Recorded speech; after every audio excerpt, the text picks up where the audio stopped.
క్రీస్తునందున్న ప్రియులకు ప్రేమతో వందనాలు తెలియజేయుచున్నాను.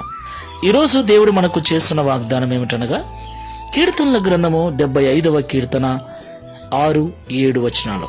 తూర్పు నుండి అయినను, పడమటి నుండి అయినను, అరణ్యము నుండి అయినను హెచ్చు కలగదు. దేవుడే తీర్పు తీర్చువాడు. ఆయన ఒకరిని తగ్గించును, ఒకరిని హెచ్చించును. దేవునికి మహిమ కలుగునుగాక.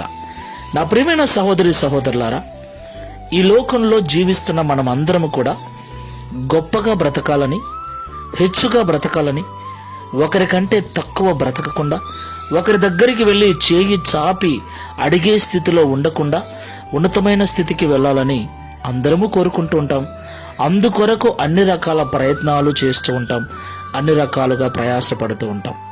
అయితే మనం ఎన్ని ప్రయత్నాలు చేసినా, ఎంత ప్రయాసపడినా మనము హెచ్చుగా జీవించాలి, గొప్పగా జీవించాలి, ఉన్నతమైన స్థితికి వెళ్ళాలి అంటే అది దేవుని వలననే సాధ్యం. ఆయనే ఒకరిని తగ్గించును, ఆయనే ఒకరిని హెచ్చించును. దేవునికి మహిమ కలుగును గాక.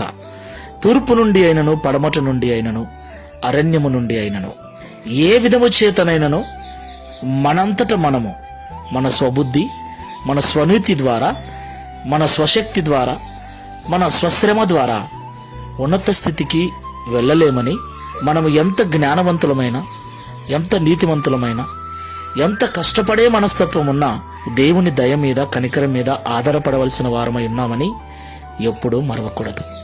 కాబట్టి ఈ మాటలు వింటున్న ప్రియ సహోదరి సహోదరులారా, దేవుడు మనల్ని హెచ్చించినట్లు తగ్గింపు జీవితము కలిగి దేవుని దయ కనికరం మీద ఆధారపడి జీవిద్దాం. ప్రార్థన చేసుకుందాం. మహోన్నతుడైన తండ్రి, మహిమ కలిగిన యేసయ్య, మీకు స్తోత్రాలు. అవును తండ్రి, పెంట కుప్ప మీద నుండి దరిద్రులను లేవనెత్తగల దేవుడు. గొర్రెల దొడ్డిలో ఉన్న దావీదును సింహాసనం మీద కూర్చోబెట్టిన దేవుడవు నీవే.